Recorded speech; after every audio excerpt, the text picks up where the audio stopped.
Welcome back to the Motherhood Collective Co. Hey guys. We're recording on a sunny Saturday afternoon, and I'm actually feeling very nostalgic because this is what we used to do. We used to always record on Saturdays. Remember? No, I don't. At the beginning of our podcast. Did we really? Every Saturday, I'd come to your house. It was your old house, and we would record on Saturdays. And so it's a little nostalgic. Now we record on Thursday nights, but this morning we had the cutest encounter. Noah and Sunny had their first soccer game. And I'm so grateful because they were supposed to have their first soccer game last week. And that was the morning of our book club. And Amanda and I both... And we didn't know the timing because they didn't tell us the time of the games until like the week before. No, like we just got their schedule. And Amanda and I really wanted to go to the game, but we also wanted to honor like our original commitment to the book club. And I feel like the Lord blessed us by honoring our original commitment and being like, here, you can still, go to their first soccer game because it got canceled because of the wind. Because other areas still had practice. They just didn't have a game. Yeah. So we got really blessed. Today was precious. Noah crushed it. He was just like cruising down the field, scoring goals. And I was so proud of Sunny for participating and like looking, like listening to her coaches. I was nervous because she can get a little bit shy with people she doesn't know, especially men. And so to see her like out there listening to him and then he was a great coach. He was really nice. He was a grandpa. Did not look like a grandpa. So sweet. Yeah. He was a grandpa. Really, really nice. And chasing Noah trying to hold his hand the whole time. And then Ledger and Lily just on the sidelines, like naked babies because we overdressed them in the heat. She ended up running across the field naked. It was really cute. It really was. It was so fun. I'm so glad we decided to do that. And we got so much amazing feedback from our last episode. We did, yeah. We really did. And it was really nice to like know that because of that episode, a lot of people, not that they like took their kids off social media, that wasn't the goal, but they put thought into how they showed up online, which is like what we want. We want people to think about it because it's like not something to take lightly. Yeah. And I think it's always, and we say this all the time, like if you guys haven't left us a review, we would love to hear from you because we really do like pour our heart and soul into this and we put so much time and effort and thought into it. So to get any kind of feedback is just really rewarding. Yes. To know that like we're on the right path and people are getting something out of this is just really helpful. So we are, as promised, doing our Intrusive Thoughts episode though. So let's get into it. Yes. So this is going to be probably different than what you're maybe thinking. Like we want this to be helpful and we want to come away from this feeling like we kind of shed some light on the topic and not added fuel to a ferocious fire. Yes. Beast of a fire. So firstly, let's just let you know that if you're having these thoughts, they're normal. Yes. You're not alone. Yes. We're not going to be sharing any specifics of thoughts because we don't want to get worse, but absolutely reach out to either one of us or our page if you're like, is this normal? Yes. Because we can help you out with that. Yeah. Like I think it's important to have someone in your life you can share thoughts with, but I think like blasting them to the masses is a little dangerous because if a mom is already struggling and she didn't have that specific thought that you just put out there, it kind of just adds fuel to the fire and we want to really be careful. And I'm going to like be able to shed some light on my own story. Amanda has like we both have experience with this and both have like things that we can give you tools to have to kind of help tackle some of this stuff. But just as a rule of thumb, try not to even, speak those out loud if you don't have to, but probably try to find one person you can. Yeah. Like Amanda's probably that person for me. I know that I'm not like telling you anything you haven't thought before, like vice versa. We can kind of just like be like, whoa, what the heck? And then the other person can be like, you're not crazy. Yes. You just really love this tiny human. So it's good to have a buddy. Yes, it is. Have a buddy. We can be your buddy if you need a buddy. Yeah. You want to go first? Because I know you have a big, long thing you wanted to speak. So. I do. I know. I texted Amanda. I'm like, this is something I'm so passionate about, which is why I wanted to make sure that I was like actually cognizant for this episode because last week was rough as heck for me. But I really just wanted to share that like, firstly, coming into this topic is not a light thing for me. Like I used to struggle with debilitating anxiety and panic attacks. Like I was at the ER regularly because I thought I was dying. And it was a really serious issue in my life. Like I got in college okay. And my whole life, but it really peaked in college. Like I actually became slightly like agoraphobic, which means like you're afraid to leave your house. So I was like afraid to leave my dorm. Like I felt like something bad was always going to happen to me. And I think there was like a pretty severe onset right after I've had like 9 concussions, and like right around the 9th concussion, something shifted and it became so debilitating. So I just want to come into it saying like, I really do understand what it's like to struggle with anxiety. I always felt like something bad was going to happen. I remember one time, like I was going to school in Estes Park, and I was so convinced that my house was on fire, like my house with my family in it in Littleton, to the point where I left Bible school at like 9 p.m. to drive home to make sure that the house wasn't on fire, because like nobody was answering my calls. Oh my God.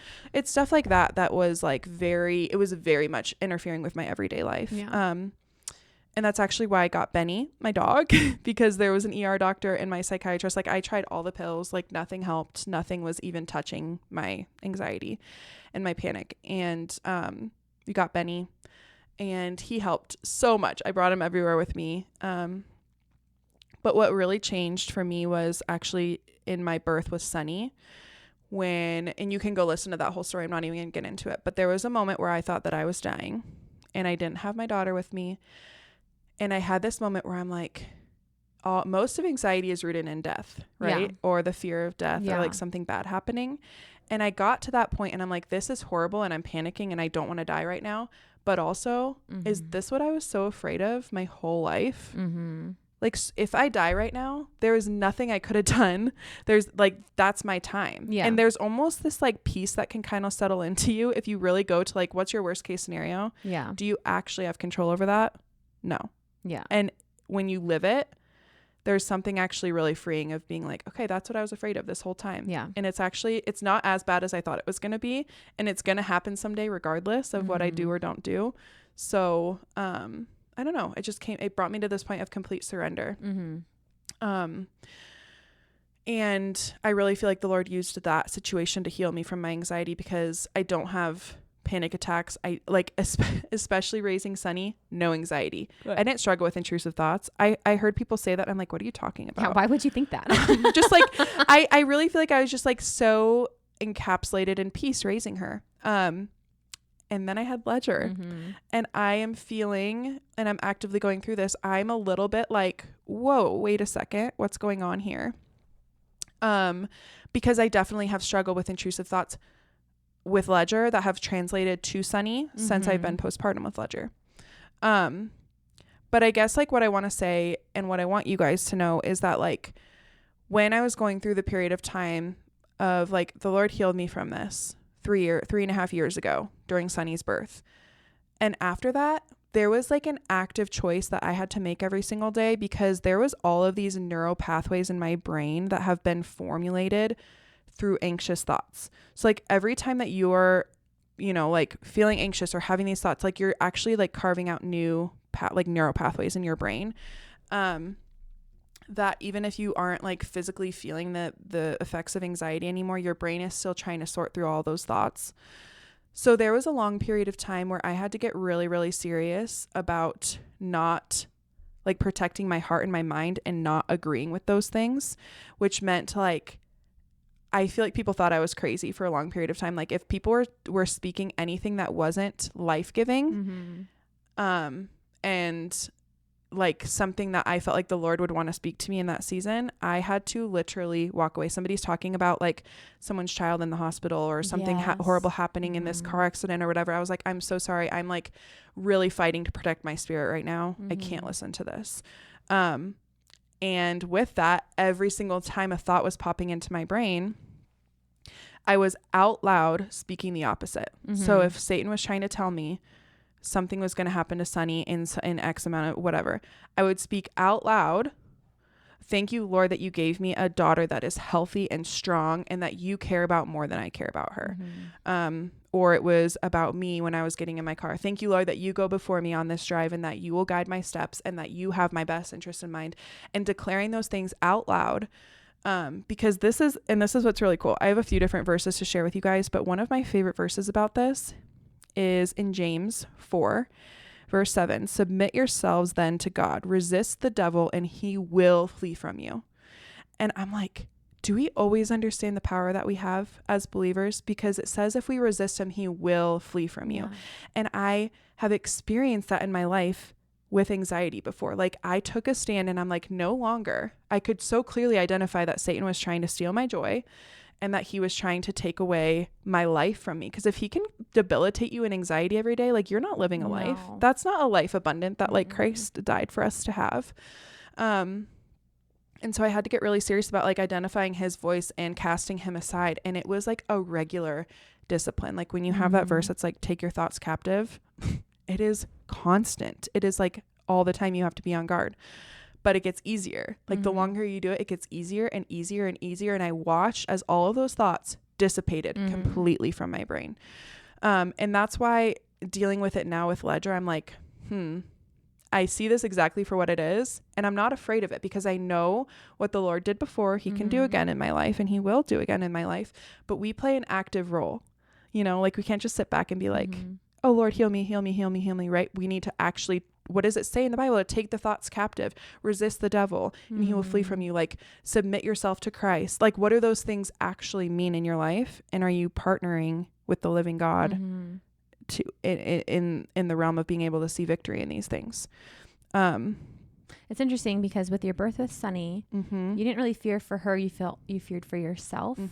With Ledger, everything went fine with Ledger, and I'm not trying to say it didn't, but like in hindsight, you look back and said, whoa, if I tried to do this on my own, he could have been really bad hurt. Yes. So I wonder if there was something in your brain that thought like, oh, maybe he almost wasn't here. And that's why there's a difference between, because with Sunny, you were just so grateful that you were there to be with her. Yeah.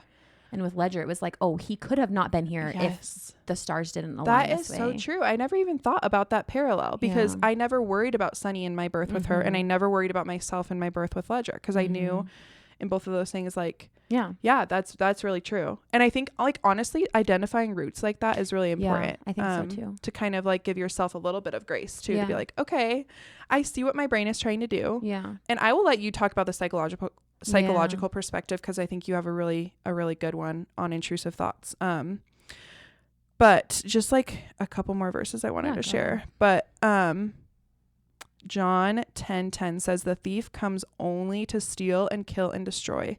I have come that they may have a life and have it to the full. This is in red because Jesus is the one saying it. And a really good, because sometimes I hear people be like, well, how do I know what God's saying and what the thief is and what the enemy is saying?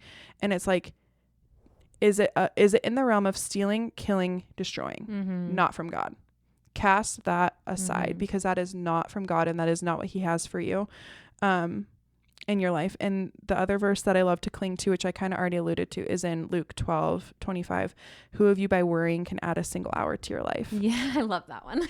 Because like sometimes we just need that reality check. And I feel like sometimes I get to this point where I'm like, I could spend my life in shambles over all the things that could happen. I feel like any mother could, honestly. Yeah, and it's so easy, right? Because we're like entrusted these precious souls and you just want to steward them well. And that's coming from such a good place. But being able to sit there and be like, I could do this every single day, and it's not like Lily's days, Ledger's days, Noah's days, they're numbered. And God knows the number, and only God knows the number, and nothing that you or I do or don't do is going to change that number. And that can feel scary, but like if you sit with it long enough, you can be like, wait, I feel a lot of peace about that. Last thing I'll say, and then we can move on for this. I just want to like give you a couple little tools of like how to distinguish God's voice from the enemy's voice. And I think the biggest thing is like God's voice always has to do with love. The enemy's voice always has to do with fear. And so love is like loving, joyful, peaceful, patient, kind, generous, faithful, gentle, humble, truthful. Like that is God's voice. And he can still redirect you using those things. It's not like he's always encouraging. He can still be discouraging if you're doing something wrong, but using those things. Like scripture says, like it's his kindness that leads us to repentance, right? Like he's always in a posture of love. But the enemy sounds hateful, hopeless, anxious, harsh, accusing, contradicting, belittling, shaming, condemning, frightening, confusing. Confusion is one of the, I think, like biggest tactics of the enemy. If you're confused about something, it's not from God. Like God is not the author of confusion, right? Let's see if there was anything else. I guess like I could go on and on about this because I've just like seen it play out in my life so clearly. And when I hear other moms struggling with this, I really am quick to encourage them to get a hold on it quickly, because the longer that we let Satan kind of like run rampant in our heads and in our lives, we're allowing that into our home. B, we're like passing that through us onto our children. Yeah. So whether we know it or not, like those intrusive thoughts and those anxieties and those worries are getting portrayed straight onto our children. And that's how they're learning to navigate the world and see it through that same lens. And even though that's not our intention, like we have to be so careful about what we're bringing to our children. Oh, 100%. But yeah, I don't know. I hope that's encouraging, because it's like at the end of the day, we have authority over the enemy. He's the one that's coming to try to steal motherhood and the joy of it away from us. And just being able to like speak out those truths. And I've said this so many times on our podcast, but like Satan doesn't know our thoughts. He only knows where our weak points are, right? So for women, it's like our children. We worry about them. He knows that. He hasn't changed since day one. Yeah. So he's going to send you threatening messages about your kids to you. His tools have changed though. So right now, like you could be scrolling social media and then this happened to me. What was it? Oh, because Lily was rolling her ankles. Oh, and yeah. Then he used social media to get to me because all I was seeing was things I missed about, you know, this autism diagnosis when my child was this age. And I'm just like, oh, great. This is my path. And it's not, it's totally not. Or you're just like scrolling and you find this child like intubated in the hospital and you're like, okay. Yeah. He has more tools now, but he still uses the same tactics. Yes. So just see him for what he is. Like I've been teaching Sunny how to talk crap to the enemy, and just like she was playing the other day, unprompted, just playing by herself. I'm sitting at the table journaling. She goes, "Mom, is the devil the one that tells me I'm not beautiful?" Oh my gosh. Out of nowhere. That breaks my freaking heart. I literally stood up from my chair and I was like, Satan, get out of our home. Get out of my daughter's head. I was like, Sunny, you need to like stand up and we're going to say this over yourself right now. I'm beautiful because God says I'm beautiful, because he created me in his image, and he died for me to have life and life abundant. And this is not life abundant. We're not agreeing with this. And she just like sat down, like she said all those things and sat back down. And I was like, ew.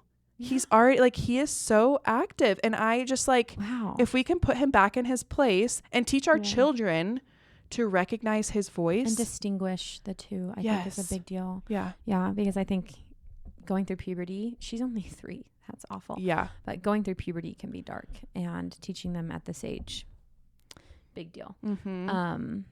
Yeah. Oh, that makes me so sad. So sad. It's awful. And I even told Chase, I'm like, I know that's Satan, because she's never heard me say that about myself. Yeah. Even on the days I feel the worst, like I committed to that when I found out I was pregnant with a little girl. She was never going to hear me speak about myself. Yeah. And there are plenty of things that I don't like about myself right now that I'm not going to say out loud in our home, in front of her, around her. Yeah. So that was strictly a thought Satan put in her brain. Sad. Yeah. I have a lot to say about intrusive thoughts as well. My intrusive thoughts was the thing that got me into therapy, because after I had Noah, his birth triggered my PTSD from abuse as a child. And I started having, the first thing that I started having was night terrors. Even in the hospital, I would wake up and see somebody standing at the foot of my bed, and if you've never had a night terror, you literally don't know that you're not awake. Right. Like you think that you are awake. So there were nights that I would be screaming and pushing myself from the edge of the bed, and Brady's like trying to wake me up and tell me it's not real. So like that was happening. Didn't really tie it together with what was going on, but it was the intrusive thoughts where they were very graphic, very descriptive, very like specific to whatever situation was going on. And almost like all of the things were totally impossible, but they had me like so crippled with anxiety. And I've never really struggled with anxiety. That's never, I mean, outside of like social anxiety, which I think everybody gets sometimes. But I've never had just like, I don't know, I've never dealt with that. So I talked to my sister-in-law about it, and she's like, okay, I'm going to stop you. That's called an intrusive thought. A lot of people have those. And she gave me some tools to help. But first I want you to understand like what's going on. And I think there's a lot of different reasons for intrusive thoughts. But one of the big ones, especially when it comes to our children, is that there's always a balance between light and darkness. You got the ability and the capacity to love like you have never loved before. And if you're a mom, like you can't argue with that. I had a dog who I thought I loved more than anything in the entire world. And I still love him, but it doesn't touch the love I have for my child, nor should it. I might get people. Maybe that should be our next reel. And millennials have a weird thing with our dogs. But I think when you get that huge capacity to love, you're also going to get a huge capacity to worry. And your brain is going to poke at the possibilities of things. And I think it is protective too. Do I think that Satan has a job in there? And that is a huge reason why that happens? 100%. But do I also think that we have ancient brains that are thousands and thousands of years old and it's passed down from generation to generation, these worries? I think that is also very, very real. And it's a survival mechanism. If you didn't see your son breaking his leg or something like that when he's out fishing or whatever, you know, back in the 1950s, then you wouldn't know that that's a possibility and you wouldn't be able to take the steps to prevent that. Right. So I do think that there is something with that too. But with my trauma specifically, I was stuck in fight or flight, which is not good place to be, especially when it comes to anxiety and intrusive thoughts. And it was like I was just in survival mode for 18 months. And when you're in survival mode, you are constantly looking for the things that are going to kill you. And that goes back to like it's the definition of survival mode. Like you're trying to literally just look for threats. You're looking for threats. So and I've used this analogy before, like the antelope in the field. You know, an antelope is having a great day. He's never been attacked by a lion. He's, you know, doing whatever in the savannah, and then here comes this lion and it gets him a little bit, but he gets away. Forevermore, that antelope in the field, anytime he hears a noise, he jumps, he goes. And the same thing happens to us when any trauma is introduced. So my trauma, I don't know if it was really from my birth. I think it was the trauma from my childhood triggered by my birth, but it triggered the PTSD. So now here I had this traumatic experience, but my birth triggered it. And my brain is constantly looking for things that are going to kill me. You know what I mean? So that is going to open yourself up to a lot of intrusive thoughts, which can be protective. But in my case, it was more of, I don't know, it was they were gross and disturbing and it wasn't a good place to be. So when I got into EMDR and we started working through and processing my traumatic thoughts, that is one of the first things that went. To the extent that I was having them. I still have them with Lily. And what my therapist and what my sister-in-law have taught me is your brain's trying to protect you. Thank your brain. Tell it it's not a helpful thought. So there have been times where I'm like walking up the stairs and I have an intrusive thought and I literally will say out loud, thank you for that thought. It's not helpful. I'm moving on. Because what can happen is, and what was happening to me after I had Noah was I felt guilty. Why am I picturing my kid in all of these different scenarios? I feel like a horrible mother, a horrible human, a disgusting person because I'm picturing the person I love the most in really graphic detail and things that I don't want to happen, obviously. And then I had a friend come to me recently with an intrusive thought that had like rocked her world. And first of all, I told her, hey, you're not alone because I've had those same, like literally the thought you're having right now has been inside my head. And then I kind of talked a little bit about what I'm talking about now and told her how to thank her brain and move on. And she went to therapy and she literally got better the very next week. So I think that can be, once you realize you're not alone, this is kind of a normal thing. We have ancient brains that have been on this earth for thousands and thousands of years. There are influences like Satan. There are influences like social media. There are influences all around us that are not wholesome. I think you just have to let go of the guilt and literally move on from the thought. And the more you do that, the faster you will be able to move on from the thought. Like separate it from yourself, right? Because like these are not things that you would ever wish to happen that you want, like you said, that you don't want this to happen. So separate thoughts from you. And I think the shame would dissipate too. Like if you're just like you said, thank you, that's not for me. That's not for now. That's not going to happen. And move on from that, because I just think that would be a lot more, like that would breed a lot more freedom in people to just be able to be like, ew, not for me, you know, moving on. And you really do have to and like some pivot. of that stuff, I'm like, it's just like straight demonic. Some of it, it's just like, ew, that, Yeah, you really do have to pivot though. And my therapist taught me like sometimes you need a physical action to pivot. So she would say like if you need to, like some people are auditory, so just make like a really loud like horse lip noise. Do you know what I mean? Like but really loud. And move on. Or some people are more like tactile, so do a couple jumping jacks or like do some kind of physical motion. Shaking is really popular. I've seen people just like have to do like a quick shake. And that's honestly, that's what I think helps me so much is like when I speak something out loud, it gets me out of my brain, and it also postures me in a place of gratitude, where I feel like gratitude is like, it's such a anecdote to fear, because you're like, oh, what you're trying to take away from me and my brain is physically here with me right now and is safe and is okay, and like, thank God for that, you know. But I remember like my therapist saying a similar thing when I first got Benny, my dog. I had those like thoughts about him. Yeah. And it was I realized it was like one of the first times in my life that I had something other than myself that like I was responsible for, that I just didn't want anything bad to happen to. And that was like still in the height of my anxiety. And I just remember her being like, your brain loves this little dog so much that it's scanning for all the possible things that could take it away from you. And it's like, how do we make sure none of these things happen? And it's like, whoa, you know, so overwhelming. We can't make sure all of those things don't happen all at once. Let's do like one thing at a time. Yeah. But yeah, I think like it's a little bit more freeing to know that it's coming from a place of love. Like you just love these things so much, whether it's your dog or your child or your husband or your friend, or, you know, like it spans far and wide. But I think primarily it happens with our kids. You have a new capacity to love. Now you have a new capacity to worry. Yeah. Yeah. And I think they definitely come hand in hand. Absolutely. They come hand in hand. Yeah. I mean, God, we have trials in this life so that we can experience joy. You know what I mean? Like, you wouldn't, just like Adam and Eve didn't know joy in the garden because they had never experienced anything dark. We have to experience darkness to experience joy. You get it so much more. They do go hand in hand. Totally. And it is okay. You're normal. Yeah.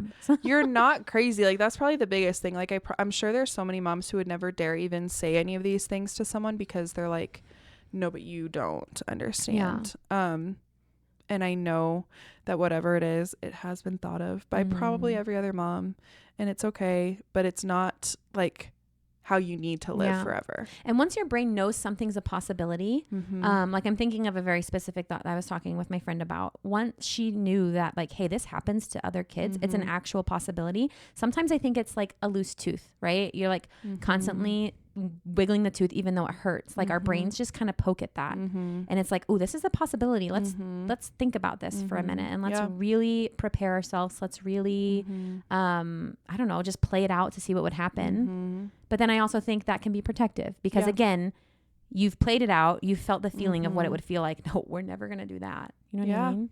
Yeah, so true. That's so good. Did we answer all the questions? I can look at that really quick.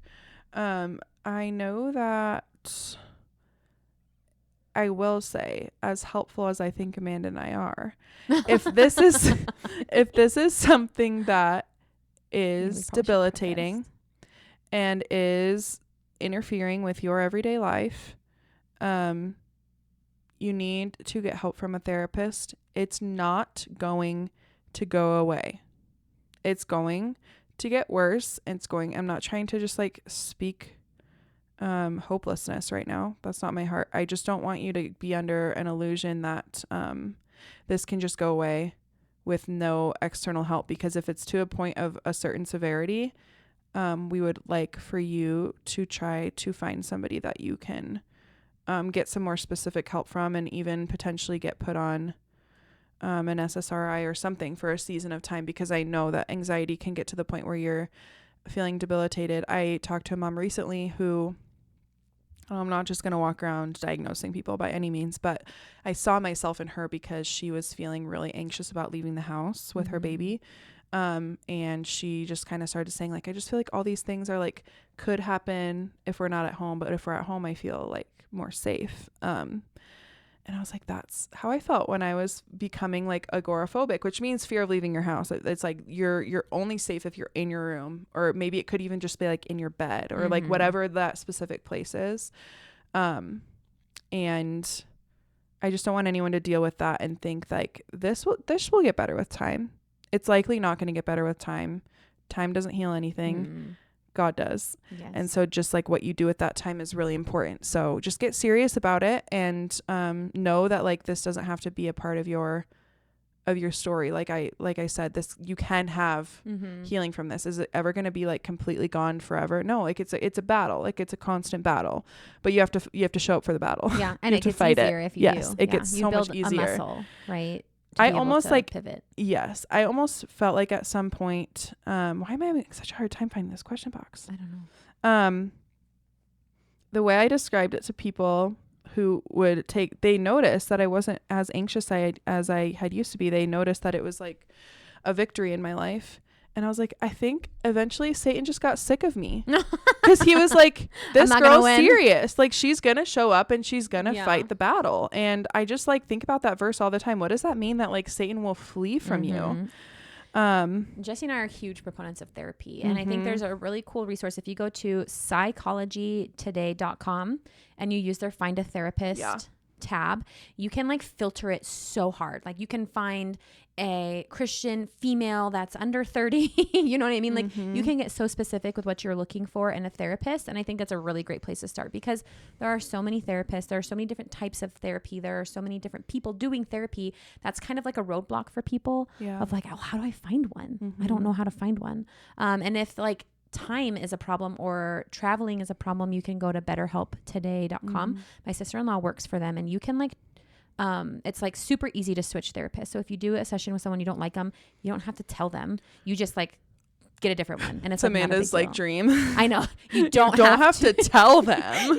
you just disappear. I kind of did that with my last therapist, because we were not that we were butting heads, but she had a bad relationship with her mom, and so then my relationship with my mom was becoming worse. She was like fueling the fire. She was, and I kind of just dropped off. And Brady's like, "No, you need to tell her," and I'm like, absolutely not. He goes, Amanda, as a practitioner, I want people to tell me what's going on and why they're leaving. Like I will dig for that. But I'm like, absolutely not. It takes a real healthy person to like welcome constructive criticism. I'm not there to like give it. Did you find it? I'm like the opposite of you. Like if I'm making an exit, everyone's knowing why. No, I'm just like quiet. I'm just gonna back away. Nobody look at me. I did forget to say this. And I just want to preface this by saying I know that like I'm pretty much only speaking about the Lord right now. That is the only avenue that I've found, and I've tried them all for like true intentional healing. I don't think if that's not for you, no. Like if that's not for you, like he uses so many avenues and resources, right? Like I think he worked through my therapist. I think he worked through my dog. I think he worked through like, you know, the surgeons and study, like all these things. But somebody asked, what's the difference between having intrusive thoughts and a genuine concern? And the biggest distinguishing factor for me is that the Lord guides me through the realm of peace. If I wake up in the middle of the night with a panicked thought that like, I'm not even going to say, because we don't need to talk about that. That's not the Lord. Yeah. He speaks in the realm of nudges and in a still small voice and something that's persistent and kind, but you can't ignore it. Yeah. And there's been times where I have operated in the panic and I've operated in the peace, and I can very clearly tell you which one was coming from the Lord. So there's like, I really do. I have this relationship with the Lord where I trust that he is going to tell me when there's a genuine concern. And I'll tell you this because it's a good story, but there was one time Sunny was probably around Lily's age actually. And she was, my mom, my sister, and I were all sitting in the same room watching over two babies, a small room. And the Lord all of a sudden said, look in Sunny's mouth. It was calm. It was like a peaceful, it was a nudge. And I was like, what? I look in her mouth. She had picked off one of those, you know, those door stoppers that like, yes. The tips. All the tips are missing off of mine because I went through and had to remove them. I said that's the first thing I'm doing next weekend when we move in. All the tips. Why did those come off? It was in her mouth. Lily's age. Yes. 3 adult women watching over 2 babies. Fast. Yeah. And it was in her mouth. And he said, there's something in Sunny's mouth. There's been multiple times where I've been in a different room and he's been like, you need to go check on Sunny. She's about to fall off a bed, or she's about to something. But it's not a specific graphic image. No, it's a direction. Yes, it's direction. It's clear. It's concise. It is not confusing. It's not distorted. It's not graphic like you said. It's a little, and there were times where we had to bring Sunny to the ER when she was very sick, and it was very clear. The Lord clearly spoke to either me or Chase, and it was like, okay. And peace follows. And we talked about this in our last episode, but I've had a situation where my last relationship, was not a good one. He was a great person. We were awful together, and it often became kind of physical and scary. And when we would argue, and we had separated, we owned a house together. So I was dating Brady, living with him. We were in separate rooms for a few months, and I didn't tell him I was dating Brady because I didn't want it to get to the point where I was going to be in danger. He had a very bad habit of looking through my things to find. So I was studying for boards. I was studying for four boards. I was moving out of the house the very next week. And all of a sudden I'm like sitting here with my notebook. Seamus is sitting next to me, and I'm literally this was my first experience because Brady had just baptized me a few weeks before, and I had never been baptized before. And with the when you get baptized, you get the gift of the Holy Ghost. So I'm just sitting here and I hear a voice, and I haven't had like an experience like this since, but I literally heard a voice say, whatever is about to happen, it's going to end okay. It needs to happen. Breathe. And I'm like, what the heck was that about? That was so bizarre. And then here comes this full-fledged man holding my laptop in just an absolute rage because he had just found all of Brady's text messages on iMessage on my laptop. And before, like, that would have triggered me into like we would be full on fighting, right? But because I heard that, I was like, I just sat there. I took it, all the yelling and the screaming. I didn't escalate to it. That was the Spirit. That was the Spirit telling me, I need this to happen because I need you to move out. I need you to not be living in sin. I need you to be going to Colorado and having babies with Brady Johnson, right? Like, he had a plan for me. He needed me to follow it.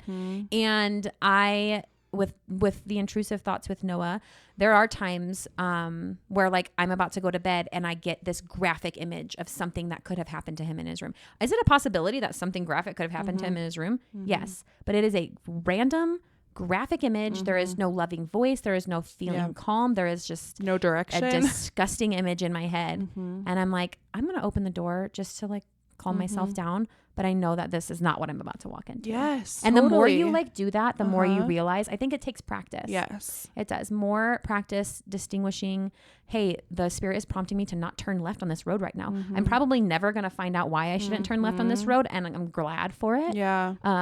But that was a peaceful thing. It wasn't this weird graphic image. Yes. And that's like, oh, it's just so cool because I feel like once you have the gift of the Holy Spirit in your life, you are so alert and aware of him and less alert and aware of like what could happen. Yes. And that actually just reminded me, just to give you guys stories of like encouragement. I remember like when I was at Bible school in Estes Park, there was one time, and I'm a native. I've lived in Colorado my entire life. Like what is the word I'm trying to say? Transplant? I don't know. I don't know what I'm trying to say. I know how to navigate ice and snow. Like I know how to do that. And I'm like walking to class one morning and there didn't look to be any ice on the pavement, but there was like black ice, which I had never experienced before. So I'm just like walking, I slip, like smack my head on the pavement. Oh. I'm laying there. And at this time of my life, and still like I'm battling, one of my biggest, when I was really, really deep in my anxiety, the biggest trigger for my anxiety was medical anything, hospitals, doctors. Like I wanted nothing to do with them because I had experienced such bad medical trauma. And that's where like my fear of getting sick had come from. Because if I get sick, I have to go to the doctor, and it's like this, they're all connected and tied together. Right. Have you done EMDR for that? I have, okay. I have. And I think that's why I say like I think the biggest thing still lingering for me is like the sickness, because I'm like, that's still so tied to the medical stuff. But like Ledger's birth healed so much of my medical trauma. Like it's just cool how the Lord works. But I was laying there and I guess this is kind of graphic, but it ends good. I'm like watching my own blood kind of like pool out from my eye. Oh my God. So I know that I'm like, it's bad, right? And I'm laying there and the Lord said, you are going to go to the hospital. You're going to get stitches and you're going to be okay. And he said that out of the kindness of his heart, because he knew my worst case scenario was going to the hospital at that time in my life, because I don't trust those people. They're going to ruin my life, because they had ruined my life in multiple different capacities. And I had I've never experienced, besides Ledger's birth, so much peace in my life. Like I could be in the midst of something that someone deems so traumatic and I'm covered in his peace. And I was like giggling. I was like, fine. I knew it was going to happen. And sure enough, I went to the hospital. I got stitches. I am totally fine. Yeah. You can only tell when I don't fill my eyebrows in. And even sometimes still, because they're kind of uneven. Now that you're pointing at it, I can see it. Yeah. I got 16 stitches right along my eyebrow. And it took like 7 months for my eyebrow to go back. Everybody at Bible school shaved their eyebrow. Aww. Because I didn't have an eyebrow. That's cute. Only in Bible school would that happen. So sweet. Like I came back from the hospital and I did have to go home because I got a concussion. So I guess I was home for like 4 days. I came back and all of them had shaved their right eyebrow. So anyways, I just feel like I think what's so special and treasured is like you could experience something scary and traumatic. And when you have God at the center of your life, you can still experience peace in the midst of that. And that's just like one of his greatest gifts to us as his kids. So anyways, I hope we answered all the questions.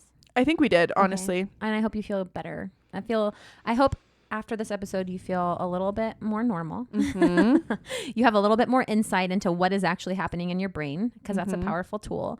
And you have some tools to pivot. Yes. And the more you do it, the more you pivot, the more you renounce, the more you do all of that, the easier it gets to where now I used to have to like shake it off. Yeah. It's like pause your day. But now I'm just like, no, thank you. Yeah. No, thank you. Yeah. Yeah, totally. No it becomes so much easier. You're more equipped and you're stronger and, but you're totally, a good mom because you love your babies. Yes, and so try to remember that too. Get that shame out of here. Like you're truly just trying to do your best. Yeah. So, okay. We love you guys. We'll see ya next week. But really just 3 minutes. We're recording again.